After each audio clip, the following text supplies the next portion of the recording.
Toujours j'arrose à pleine eau tout le temps. Et d'arroser ça n'est pas rose, je me venge en arrosant les champs. Moi-même je m'arrose, de je m'arrose.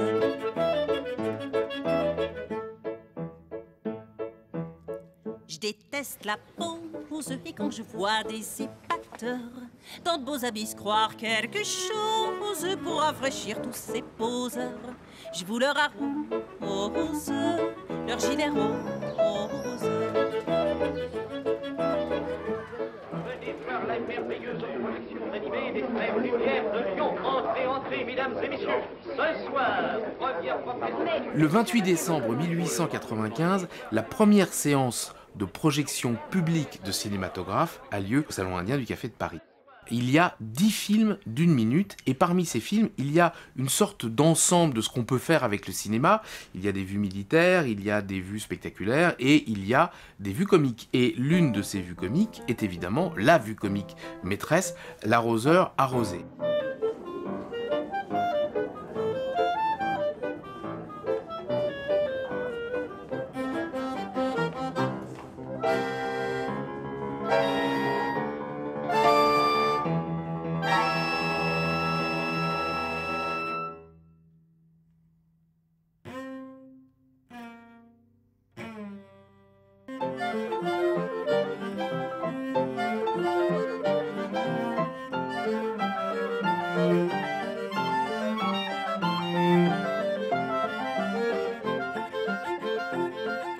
D'évidence, l'intérêt des spectateurs, c'est plutôt voir le fonctionnement de la machine et voir ce qu'elle produit. Mais l'intérêt n'est pas tellement dans la dimension, on dirait aujourd'hui, esthétique de ce qui est produit. C'est plutôt effectivement voir quelque chose qui fonctionne et qu'on n'a jamais vu avant. Donc finalement, on pourrait presque imaginer, mais là ça enlève un peu la spéculation, que peu importe ce qu'on va voir, peu importe ce qu'on enregistre, l'important c'est que l'enregistrement fonctionne et qu'on puisse assister à cette performance de l'enregistrement reproduit. J'avais été très impressionné du Fayel quand j'avais vu les premières images du train de la Ciotat, mais je dois dire à la vérité que j'avais eu un étonnement, mais je n'avais pas fait de déduction de cet étonnement, parce que c'était laid ce que je voyais, l'arroseur arrosé, tout ça était laid. C'était vraiment du tout venant, c'était l'actualité, pour ainsi dire, à peine transposée.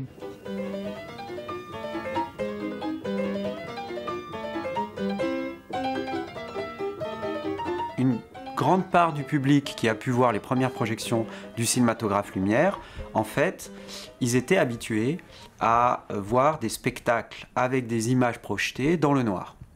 Et donc on oublie trop souvent qu'il y a une antériorité avec la lanterne magique, par exemple. Donc de nombreux spectacles de lanterne magique ont été proposés au public depuis le XVIIe siècle, mais en tout cas on est sûr au cours du XVIIIe siècle et surtout pendant le XIXe, avec des possibilités de faire bouger les personnages ou bien les décors selon le mouvement des plaques que l'opérateur de lanterne va faire.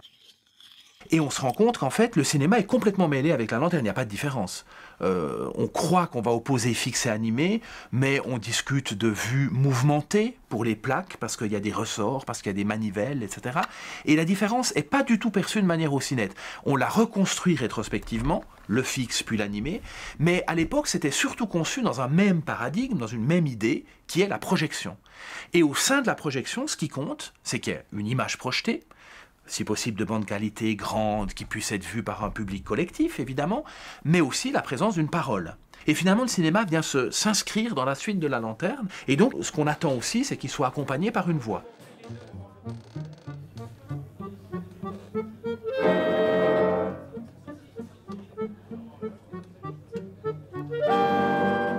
Mesdames et messieurs, la dernière fois, vous vous en souvenez, je vous ai exposé les progrès de l'électricité. Aujourd'hui, je vais vous parler d'une autre invention non moins phénoménale, le tuyau d'arrosage.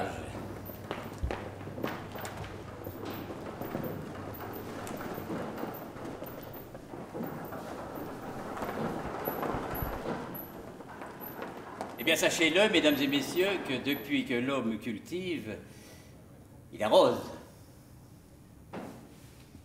Rappelez-vous les écrits de Pline l'Ancien. Le temps d'arroser est le matin et le soir, afin que le soleil n'échauffe pas l'eau. Ainsi, tout ce que l'on repique devient meilleur et plus gros.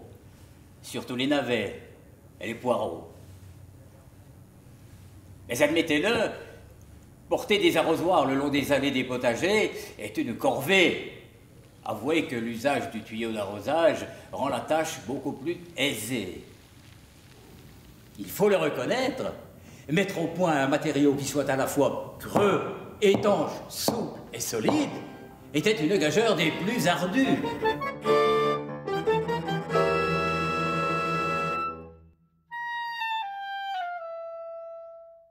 Bien que les frères Lumière n'aient pas reconnu le fait qu'ils étaient influencés par une bande dessinée, peut-être qu'ils s'en souviennent plus ou que le processus qui les a menés à ce scénario a été un petit peu à effacer peut-être cette référence, mais en fait, L'arroseur arrosé, la version de Christophe, a été publiée en 1889 pendant l'exposition universelle de Paris. On connaît des versions allemandes, on connaît des versions espagnoles qui ont été reprises ensuite dans des revues brésiliennes, donc, et même américaines évidemment.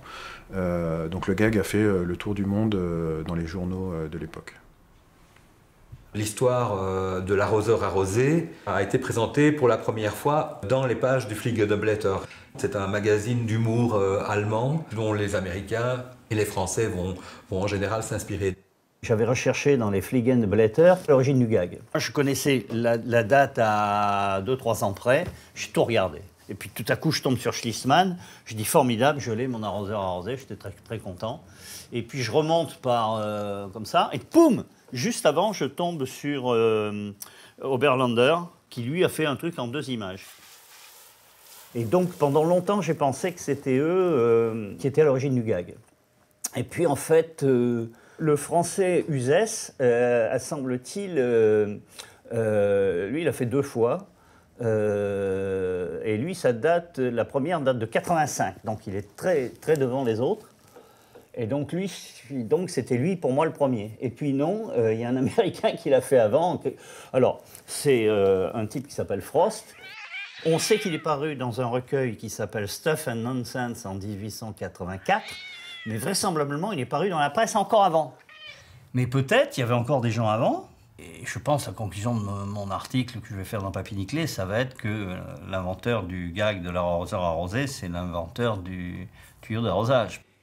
S'il nous faut chercher l'origine du tuyau, c'est vers la lutte contre les incendies qu'il faut se tourner. Jadis, les moyens étaient tout à fait rudimentaires. Les hommes se munissaient de simples seaux d'eau, de crochets et de haches. Leurs interventions, en de vains efforts, consistaient à saper et détruire les bâtisses environnantes pour éviter la propagation du feu. Les Grecs, dit-on, auraient inventé 3 siècles avant Jésus-Christ une pompe primitive, la siphonne. Ce n'était en fait qu'une énorme seringue qui projetait l'eau au loin. Toutefois, ce système restait assez laborieux et, au dire du bourgeois, ce n'était ni pratique ni efficace. Beaucoup plus tard, en 1652, à Amsterdam, ville d'art et de canaux, Jan van der Heyden, alors âgé de 12 ans, assiste impuissant à l'incendie de la mairie. Il est très impressionné et affecté par la destruction de cet édifice flamboyant.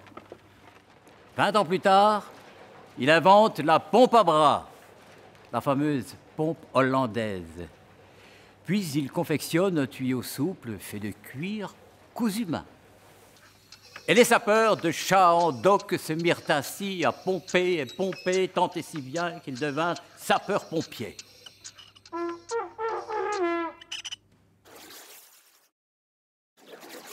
C'est l'âge d'or de l'invention. À ce moment-là, il y a des bricoleurs partout, il y a des revues dans tous les grands magazines, on voit des diagrammes montrant comment réaliser tel ou tel bricolage astucieux pour résoudre tel ou tel problème pratique.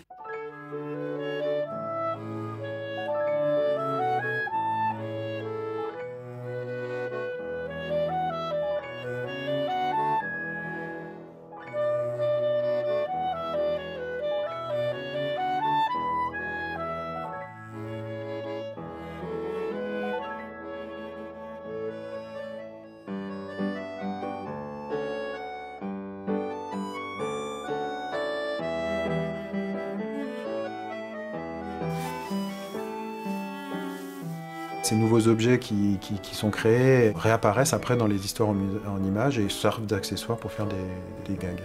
Ça peut être pris comme une critique de la modernité finalement. Tuyau d'arrosage, comme l'appareil photo, bon, ça a des avantages, mais bon, il faut pouvoir aussi s'en servir pour en rire. Ce n'est pas sans émotion que je me reporte à cette époque lointaine, où le kinétoscope d'Edison venait d'être livré à la curiosité publique. Nous avions remarqué, mon frère et moi, combien il serait intéressant de montrer à toute une salle sur un écran des scènes animées représentant avec fidélité des objets et des personnages en mouvement. Ce que Lumière va inventer, c'est en fait le partage d'une seule et même image sur l'écran par un public collectif assis et qui regarde ensemble la même image. Et évidemment, ça change tout, parce qu'en réalité, un film vu seul est une curiosité un peu de voyeur, alors que lorsque on passe un film sur un écran, il y a un rire collectif, une émotion collective, et ça, Lumière s'en aperçoit d'entrée.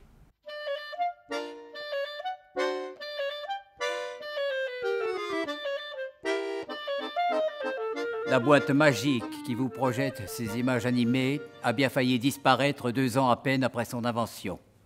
C'était le 4 mai 1897. Comme tous les ans, à 2 pas des Champs-Élysées, la foule se presse à la vente de bienfaisance du bazar de la charité. Entrez, mesdames et messieurs, venez découvrir le cinématographe Lumière, un spectacle sensationnel. Vous verrez la sortie des usines, l'arrivée du train en gare de La Ciotat, comme si vous y étiez, et surtout, l'arroseur arrosé. Eh bien, de l'arroseur arrosé, ils n'en verront pas une goutte. L'embuscade du destin est établie dans le petit réduit du cinématographe. Caprice de la lampe à gaz, oxy-éthérée, elle s'éteint, elle se rallume, excès de pression du gaz. Et voilà l'incendie déchaîné, instantanément généralisé, furieux, incoercible.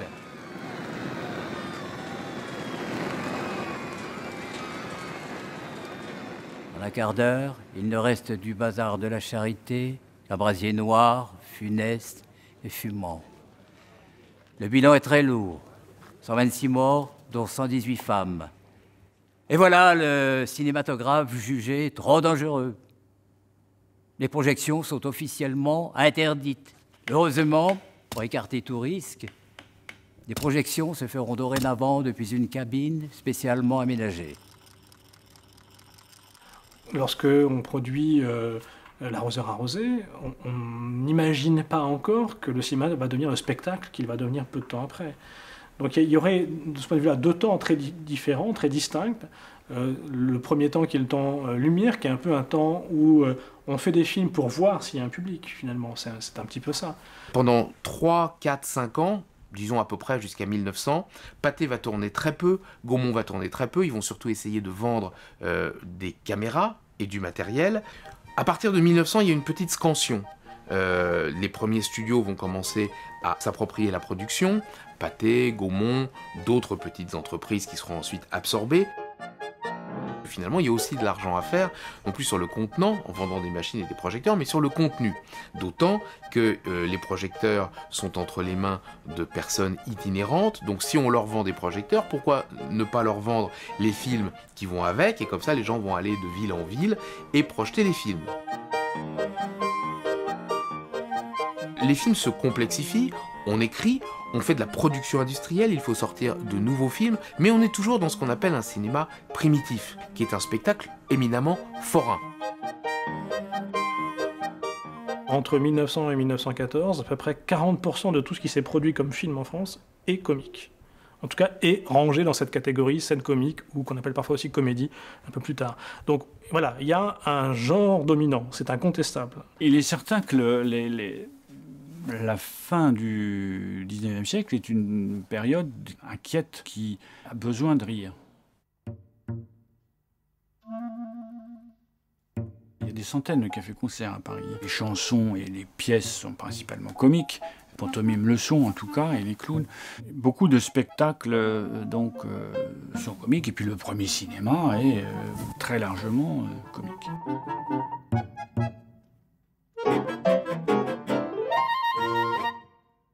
Pour comprendre le mode de fonctionnement de ce cinéma, et en particulier du cinéma de fiction comique de cette époque-là, il faut comprendre que tous les protagonistes, qu'ils soient metteurs en scène, qu'ils soient auteurs d'histoire, puisqu'on ne dit pas encore scénaristes, qu'ils soient comédiens, viennent de ces autres pratiques spectaculaires et artistiques. C'est-à-dire que certains viennent du théâtre, viennent du musical, viennent du cirque, il y a des acrobates, hein, beaucoup qui tournent des films comiques. Et tout cela, pour inventer des numéros de cirque, des numéros de musical, sont aussi des lecteurs de ces revues comiques. Et donc voilà, il y a une circulation, on pourrait dire, on dirait aujourd'hui intermédiatique, entre la presse, la scène, le cinéma, mais qui se fait naturellement parce que les gens qui sont amenés à inventer ces films viennent de là, et donc se basent sur leur expérience pratique antérieure, soit pour écrire, soit pour jouer, soit pour mettre en scène.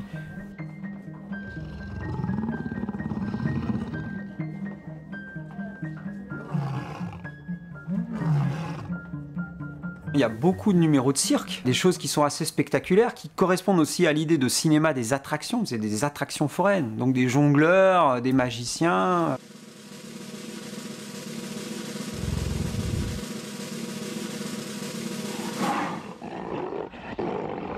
Plusieurs héros de séries comiques, cinématographiques, ont été déjà des personnages du théâtre, en particulier du théâtre de café-concert. Par exemple, Calino, dont on connaît bien les films.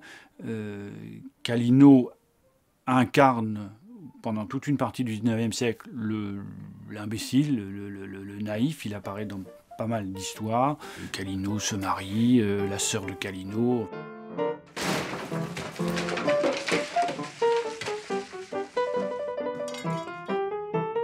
On peut faire la même observation pour Boireau.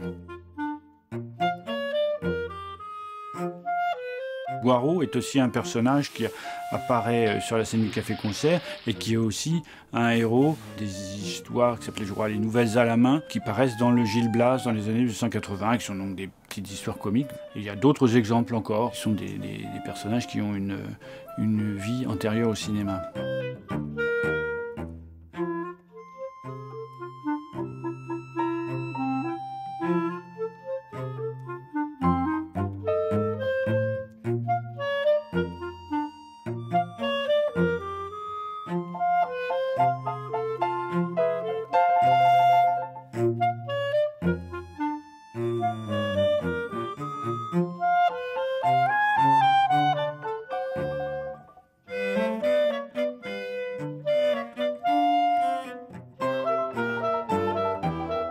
Le clou de la séance de musical, c'est les films. On a un jongleur, une chanteuse, et hop, on met un écran, on projette le film. Et là, logiquement, l'orchestre de musical va continuer d'accompagner. Et du coup, tout ça va s'agréger de plus en plus pour créer ce genre cinématographique comique.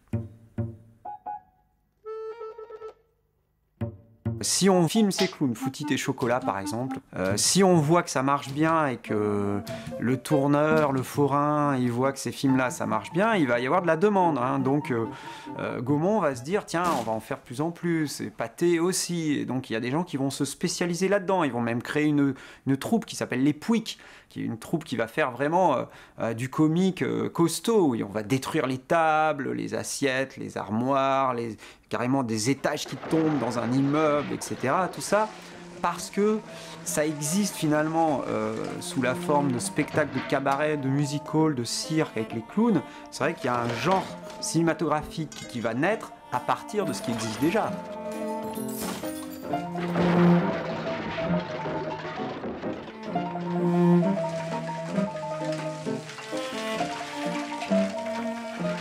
Méliès, il fait des numéros de magie. Au lieu de les faire sur scène, il va les filmer et il va les projeter dans son théâtre de magie. Donc le théâtre Robert Houdin, qui devient une salle de cinéma permanente, mais avec alternance d'ailleurs de temps en temps quand même, avec des numéros de magie, des pièces magiques encore de temps en temps. Mais là, voilà, il fait des numéros de magie à cet endroit-là, donc il va filmer un numéro de magie.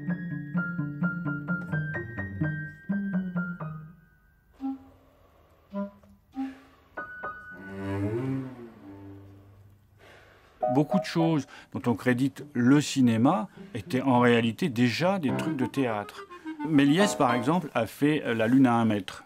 On en crédite généralement l'imagination de Méliès. En réalité, il y a eu plusieurs versions de cette Lune à 1 mètre dans les théâtres de café-concert.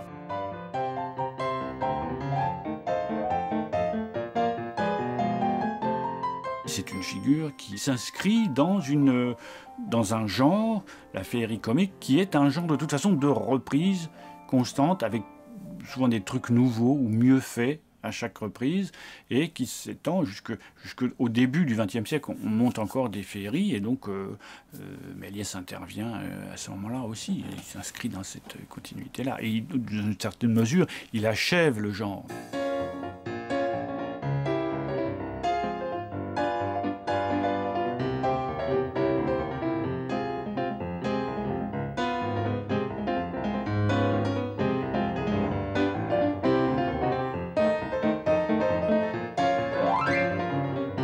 Dans un des tout premiers films de Méliès qui s'appelle Une nuit terrible, l'histoire d'un homme qui est réveillé par des puces.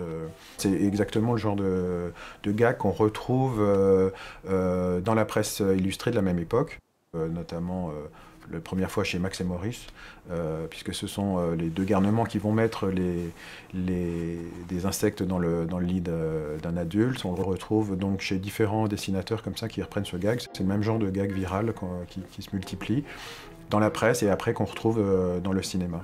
Et les idées circulent et on les reprend selon les besoins du médium ou du support qui va les accueillir.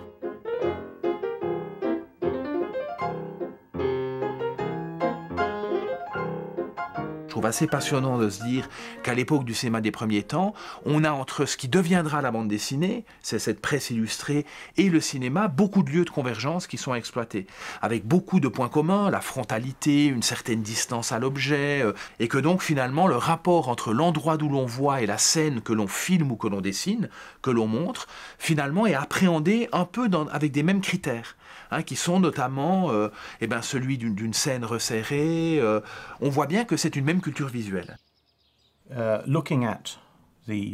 En étudiant les 3 histoires en images, que je considère comme un matériau potentiel à l'élaboration du film des frères Lumière, on observe que celle de Christophe est très schématique, comme un storyboard. Il n'y a qu'un seul mouvement de caméra pour suivre l'arroseur dans son action et ses déplacements. Le reste de l'histoire est dessiné très précisément. Ça fonctionne très bien, mais c'est très simple. Christophe n'utilise que très peu de techniques cinématographiques. L'arroseur arrosé de lumière avait à être en un plan parce qu'à ce moment-là, c'était très incommode de changer l'appareil, de reprendre un plan, et on n'avait pas l'idée de couper et de dire nous repartirons de tel point pour continuer l'histoire. Tandis que dans la bande dessinée, bon Dieu, c'était techniquement plus facile puisqu'il suffisait d'une plume ou d'un crayon et d'un bout de papier pour le réaliser. Mais je crois que c'est... alors là, je serais en faveur de la version lumière, parce que la technique étant plus difficile et donnant moins de facilité, il est obligé de composer plus.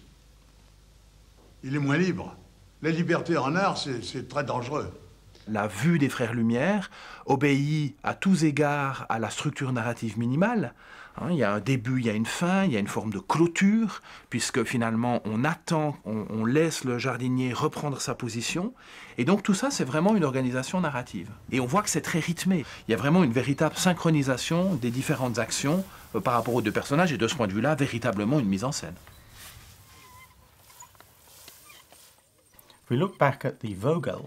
Si on regarde la planche d'Hermann Vogel, l'organisation de l'espace est beaucoup plus complexe, mais reste maîtrisée.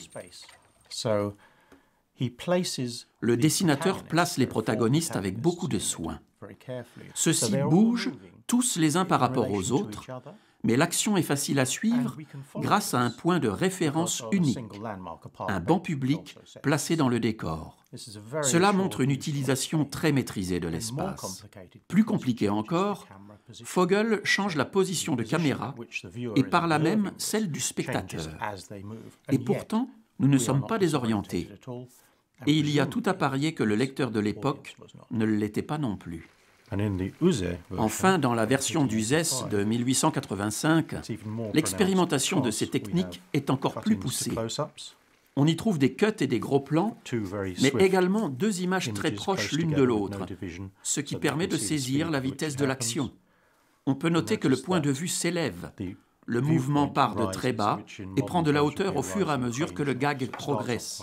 Aujourd'hui, nous appellerions cette technique un travelling vertical. Ces dessins avaient donc déjà expérimenté certaines techniques cinématographiques et, de fait, avaient aussi entraîné leur public à comprendre des techniques telles que la caméra mobile, les différentes valeurs de plan, les angles de caméra différents. La chose importante que ces planches accomplissent est qu'elles entraînent le public au langage cinématographique avant même que le cinéma n'existe.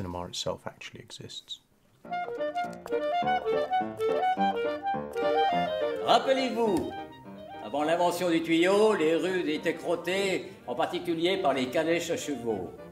Nettoyer les chaussées n'était pas chose facile. Les portiers avaient ordre d'arroser 2 fois par jour les trottoirs. Munis d'une pelle en bois, fièrement campés devant leurs portes, ces gaillards lançaient allègrement sur tous les passants une pluie de boue. Au dire des bourgeois, ce n'était ni pratique ni efficace. Alors vinrent vers 1750 les grands tonneaux arrosoirs. Le premier que l'on vit était traîné par 4 hommes pour rafraîchir les allées des Tuileries. Un certain Outrequin entreprit de faire arroser régulièrement les boulevards. On a compté plus de 300 tonneaux dans la ville de Paris. Et au dire des bourgeois, ce n'était ni pratique ni efficace. Et ce fut enfin l'avènement du tuyau. En cuir, au caoutchouc vulcanisé, à 8 francs le mètre, ou même en toile, à 1 franc 25 le mètre. Quelle félicité! Cependant, le tuyau restait fragile. Pour y remédier, on eut l'astucieuse idée de fabriquer des manches tubulaires en tôle, réunies par des raccords souples en cuir, et le tout porté sur de petites roulettes. Ainsi, le tuyau durait 2 fois plus longtemps.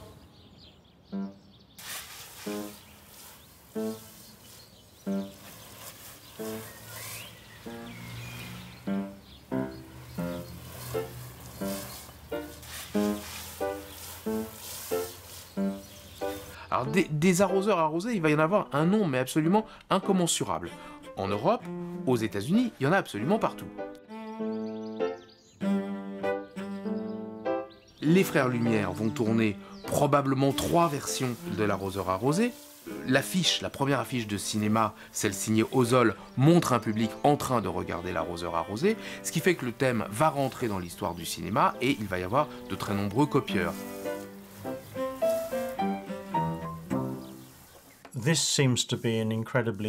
Ce gag semble être incroyablement populaire et persistant.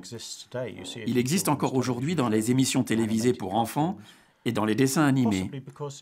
Peut-être parce qu'il permet une variation illimitée de fins.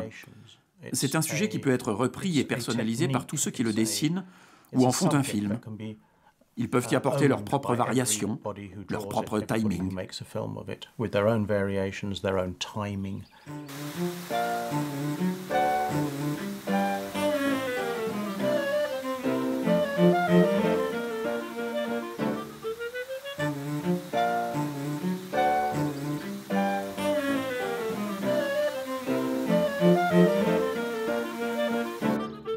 C'est pas vraiment un gag. C'est un gag en 2 temps. En 2 temps. Pas en Et un 3. gag, c'est en 3. C'est en 3, voilà. Ouais. C'est plus un effet comique qu'un gag.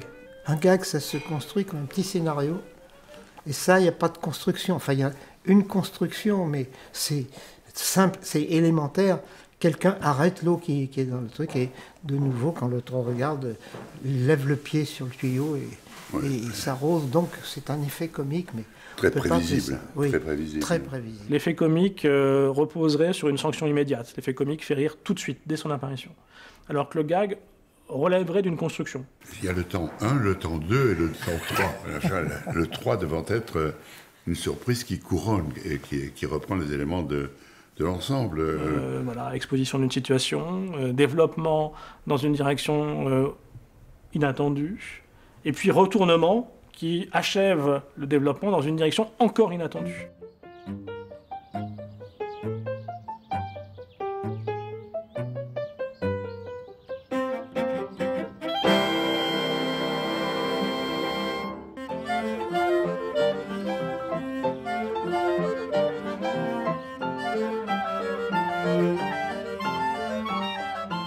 Il y a un aspect visuel toujours. C'est capital, l'effet visuel. Le fait de travailler avec Pierre et d'avoir l'interprète principal à côté de soi aide beaucoup déjà à avoir une première idée de ce que la scène peut être. Ensuite, il dessine très très bien, donc une série de dessins aide beaucoup aussi.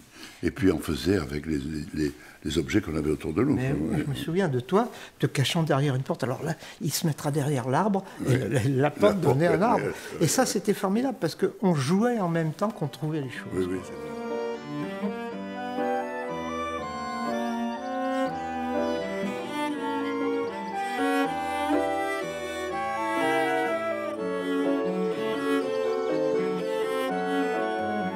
Le cinéma des premiers temps repose sur des cadrages larges, dans lesquels les personnages souvent sont indistincts. Très vite, on va se rendre compte que le cinéma a tout intérêt à créer des types. On voit des tas de petits films où le personnage du gamin qui fait des farces revient sans arrêt. Ça peut être des gamins qui vont accrocher des pétards avec des chiens ou derrière les queues de pie des habits, etc.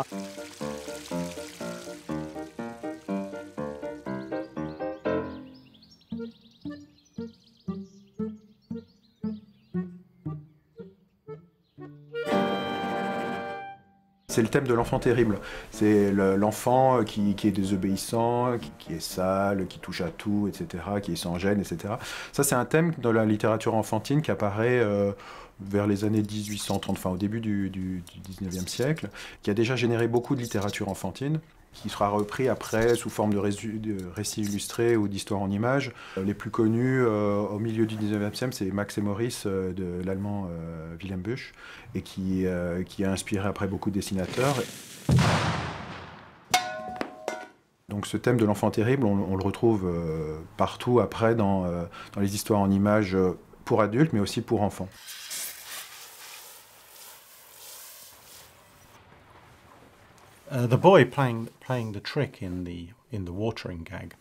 Le garçon qui fait la farce dans l'arroseur arrosé est identifié comme l'un des trois archétypes qui dominent non seulement la BD et les blagues, mais aussi les films primitifs. Ce personnage est le garçon malicieux. Le deuxième archétype est le campagnard naïf qui se crée des problèmes en ville car il n'y comprend rien. Enfin, le dernier de ces archétypes est le clochard irrespectueux, le précurseur de Happy Hooligan et de fait de Charlie Chaplin. Ces trois personnages apparaissent dans des milliers et des milliers de BD et de films primitifs. Ils génèrent du chaos, une sorte de déséquilibre délicieux. Car nous aimons voir soit les pompeux rabaissés et les autorités bafouées, soit la balance rééquilibrée. Il y a une phrase que j'aime beaucoup, que je vais citer de mémoire, donc sans doute en la déformant un petit peu, mais qui est une phrase de Tati, donc beaucoup plus tard, qui dit que un film comique gentil, ça n'existe pas. Un vrai film comique ne peut pas ne pas être contestataire. Or, il me semble que ces films ont, de manière souvent très ambiguë, une dimension contestataire, contestation des normes sociales, contestation de la morale. Même si, à chaque fois, l'ordre social finit par revenir, la morale finit par revenir, le garnement, il prend une fessée, toujours à la fin, comme dans l'arroseur arrosé, mais toujours dans les films qui vont suivre, c'est systématique. Néanmoins, on est passé auparavant par une phase qui va consister à un peu mettre en crise soit la morale, soit l'ordre social.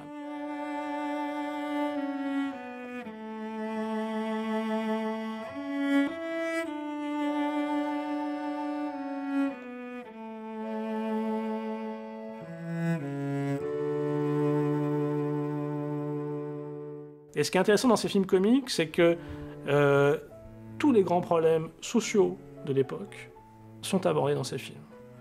Il y a par exemple toute une série de films assez passionnants sur la question du féminisme, sur les suffragettes, sur la revendication des femmes, soit à voter, soit à être éligibles, soit à travailler, etc. Il y a des séries de films passionnants où, par exemple, les hommes à la maison, les femmes au travail. Bien évidemment, lorsqu'on regarde le film ou les films à la totalité, on se dit qu'ils sont plutôt contre le féminisme. Mais en même temps, il y a des moments dans ces films où on voit des hommes qui s'occupent des bébés et qui prennent un plaisir incroyable.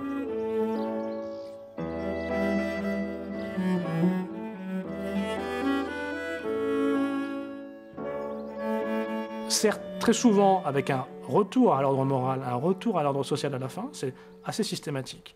Mais néanmoins, à chaque fois, le film en passera par cette contestation. Donc ça va être par exemple le bourgeois dont on va salir le beau costume qu'il a acheté très cher. Tous on pourrait dire les potentats de l'administration et de l'État sont moqués, les magistrats énormément, les hommes politiques énormément.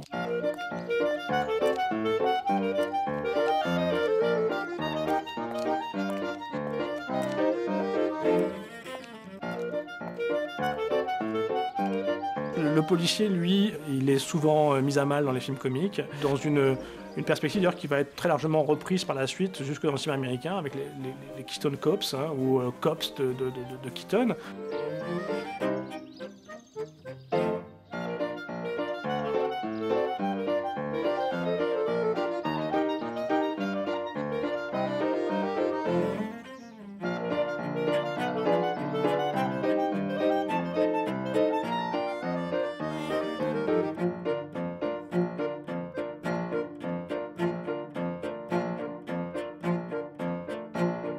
On voit souvent dans les toutes premières bandes filmées qui étaient la plupart du temps filmées en un jour. On voit quelqu'un qui est devant une pièce d'eau qui regarde des poissons, quelqu'un passe derrière, lui donne un coup de pied au cul, le type tombe dans l'eau et ça suffit.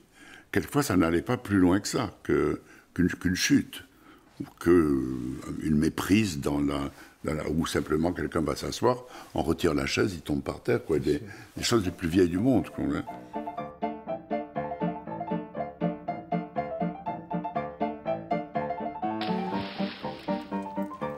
L'une des formes les plus utilisées du comique dans le cinéma du premier temps, c'est la poursuite. Et la poursuite, elle fonctionne sur la réitération, sur l'accumulation. C'est-à-dire qu'en fait, rien ne progresse. On circule d'un endroit à l'autre, on est poursuivi, on renverse tout, on casse des meubles, mais fondamentalement, il n'y a rien qui s'enchaîne. On pourrait presque intervertir les plans, ça fonctionnerait. Il y a des scénarios de films comiques des années 1907-1908 qui sont conservés, et on se rend compte que ces scénarios sont très peu développés. On a par exemple des scénarios de poursuite et on dit « Ah bah là, on va passer telle rue, en courant. » Voilà. Puis ce qu'on va faire, la culbute, faire tomber ceci, faire tomber cela, n'est pas dans le scénario, ce sera improvisé au moment du tournage. Donc on est dans un comique qui, en tout cas, jusqu'aux années 8-10, je dirais, fonctionne beaucoup plus sur ce système d'accumulation, répétition, agrégation, mais pas construction au sens strict.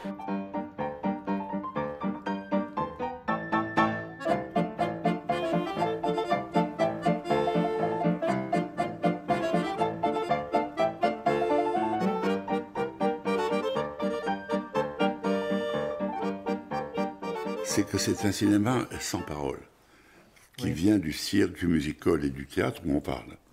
Donc la nécessité de trouver un style nouveau a aussi une de ses raisons dans le fait que c'est muet. Donc il faut que tout soit compris, de temps en temps on pourra mettre bientôt un petit carton ici ou là, mais au début il n'y a rien. Il faut que tout soit dans l'image. C'est pour ça qu'on dit souvent, nous, que c'est vraiment l'invention du langage cinématographique vient de là, de cette impossibilité de parler, d'expliquer. Et peu à peu, naturellement plus tard, la parole arrivera. Et il faudra s'en servir. Et d'ailleurs, pendant un certain temps, elle encombrera le cinéma comique, elle le ralentira.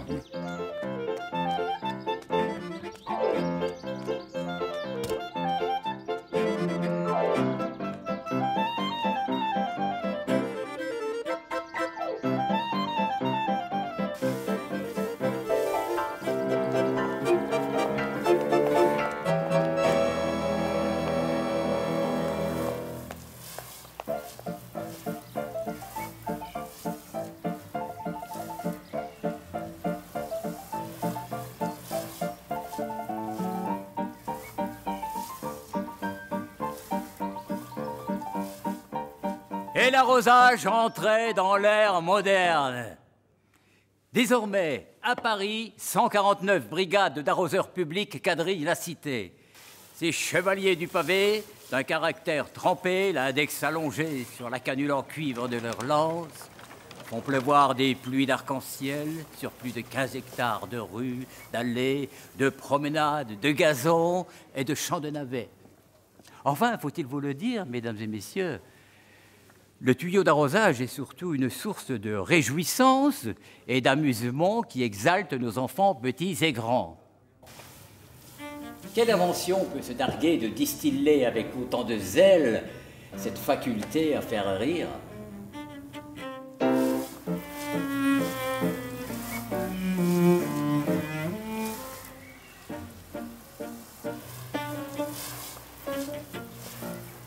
Incontestablement, quelque chose change aux alentours de 1907-1908, ou commence à changer.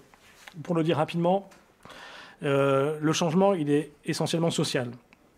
Les films qui étaient jusqu'ici, pour l'essentiel, vendus, les forains achetaient leurs copies, deviennent potentiellement aussi loués.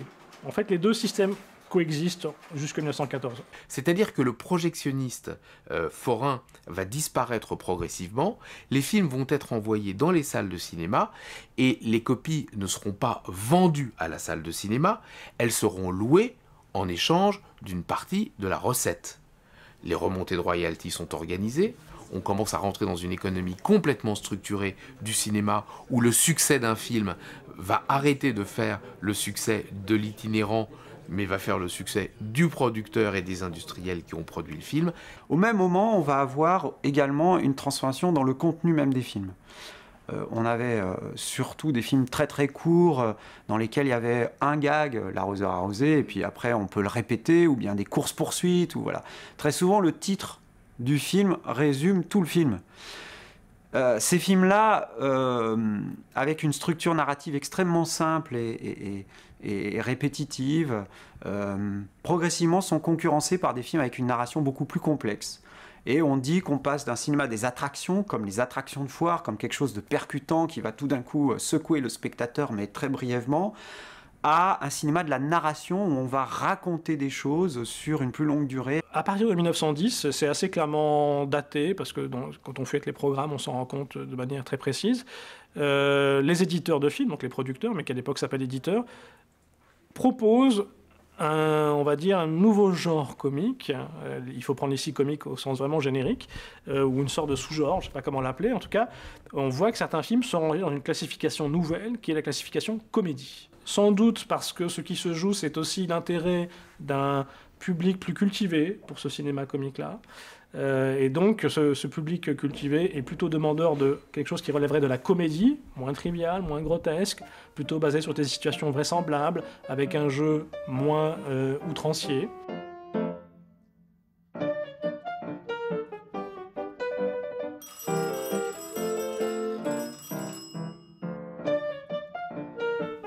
Il faut se rendre compte que dans les toutes premières années, les gens de théâtre, au sens un peu noble du terme, ont un vrai mépris pour le cinéma. Et non seulement ils ont un mépris pour le cinéma, mais souvent, ou très vite en tout cas, on va par contrat leur interdire de jouer au cinéma, parce que c'est dévaloriser leur image, etc.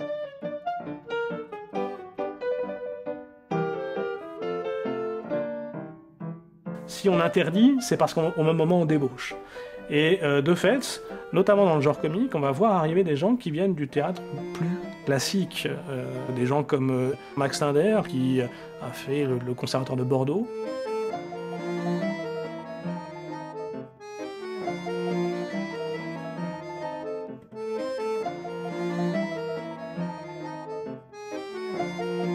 On va retrouver Max chez sa concierge, Max qui fait du ski, Max qui fait du patinage, etc.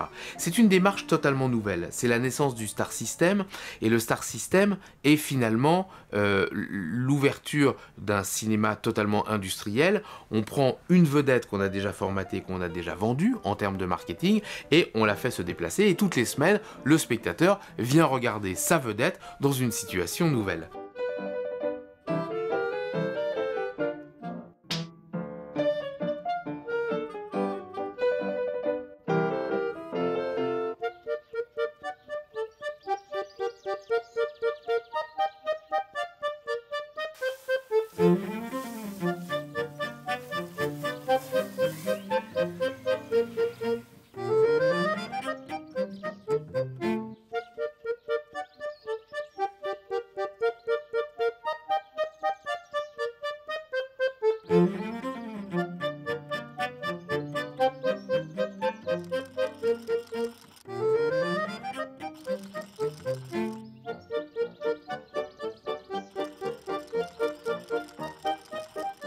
Et ce qui est tout à fait nouveau, c'est que dans les comédies, on parle, même si évidemment les films sont muets, on voit des personnages qui parlent. On va recourir à l'intertitre, on va recourir à des situations vraisemblables, à des ressorts psychologiques.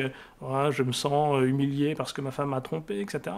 Donc tout ça fait que le comique change de tonalité, en même temps que le système de représentation change. On va commencer à faire des gros plans qui n'ont pas pour vocation à faire des grimaces, parce que dans les premiers temps, c'est aussi beaucoup ça, ou encore même dans les films de Durand. Donc cette deuxième génération apporte quelque chose de résolument nouveau, qui, pour certains en tout cas, va vers le théâtre. Mais au sein de cette deuxième génération, notamment de metteurs en scène, on a aussi des gens qui viennent d'autres univers assez nouveaux, qui sont par exemple la caricature. C'est Émile Cole, c'est Jean Durand, et qui vont apporter un univers totalement différent, basé sur l'absurde, basé sur, disons, un comique très physique.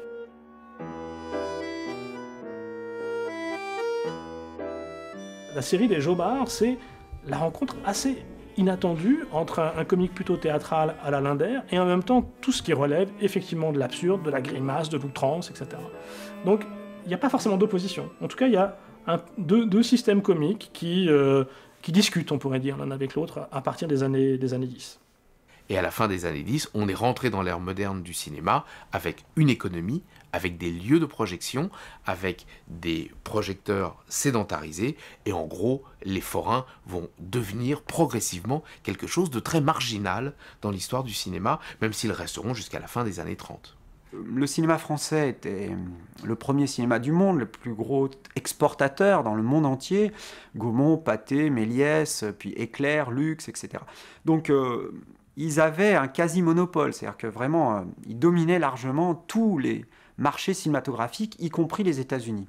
Et puis aux alentours de 1910, 1911, 1912, il commence à y avoir des compagnies aux États-Unis qui sont plus puissantes, qui proposent des nouvelles choses, etc., qui exportent leurs films. On a fait des recherches, notamment statistiques, sur la présence des films étrangers en France avant la guerre. On se rend compte qu'en 1912, les films français sont minoritaires en France. Donc c'est pas la guerre qui vient déboulonner le cinéma français, c'est un processus qui est déjà commencé, qui bien sûr va s'accentuer avec la guerre. Et donc le cinéma comique pâtit aussi de ça, pâtit de cette concurrence américaine, pâtit bien sûr de la guerre, et puis on ne peut pas nier qu'effectivement un comique un peu différent, culturellement différent, arrive avec les Américains.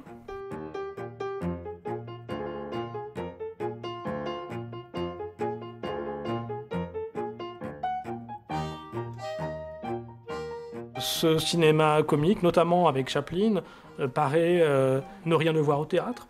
On pourrait discuter, mais en tout cas c'est comme ça qu'il est vu. Paraît en plus contenir un discours social très fort, donc agréger un petit peu comme ça deux qualités qui vont lui donner tout de suite une reconnaissance très forte. C'est un cinéma comique différent qui a été inspiré par Max Linder, par les comiques français, les Puig, Durand, etc. Calino, voilà, tous les gens chez Gaumont et Pathé ont créé un comique burlesque très, très puissant, très fort, très destructeur au niveau du matériel, au niveau de la pensée aussi, anarchiste on peut dire d'une certaine façon. Et il y a comme une prise de relais d'une certaine façon avec le cinéma américain qui va lui standardiser un petit peu les formes de ce burlesque qui partait dans tous les sens avec les gens comme Chaplin, puis dans les années 20, Keaton, Laurel et Hardy, etc.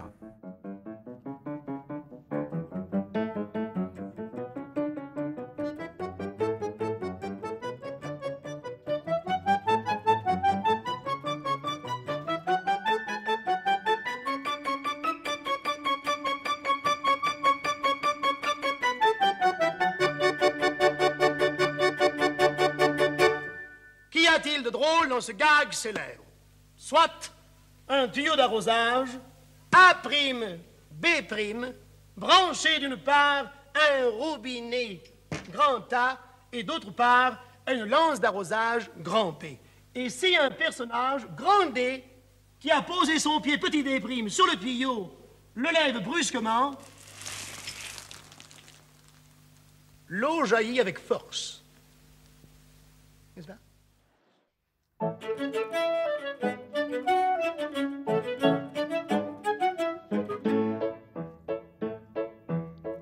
Toujours j'arrose à pleine eau tout le temps.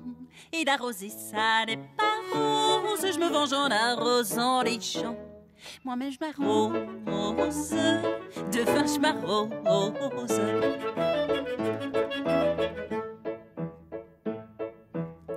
Je déteste la pause et quand je vois des épateurs dans de beaux habits se croire quelque chose pour rafraîchir tous ces poseurs, je vous leur arrose leur gilet rose.